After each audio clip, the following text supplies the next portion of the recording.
आजिर कहानी प्रतिभा।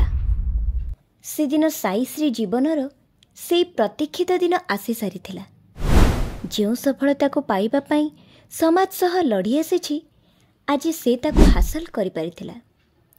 ता शिक्षकता जीवनर प्रथम दिनर आरंभ करी से बहुत खुशी थिला। समस्त औपचारिक कार्य शेष हेबा परे जाई पहुँची क्लास रे। षष्ठ श्रेणी रे साहित्य पढ़ाइबा पई कहा जाई थाई ताकू।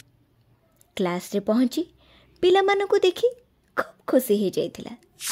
प्रथमे निज परिचय देई पिलांको परिचय पचारि बुझीथिला। तार से प्रेम भरा कथा सुनी पिला माने भी खूब खुशी हो जाइथिले।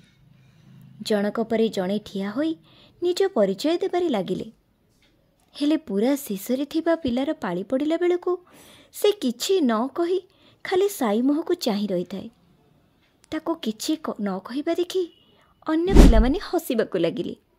ताको थट्टा करी कहिले, अरे ए बोका मिस को तो ना कह, कौन सेतिके भी भूली गलुनी कि?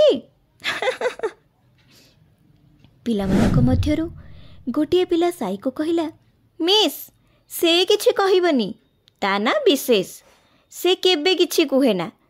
अन्य शिक्षक माने मध्य जेते पचारिले भी से किछि कुहे ना।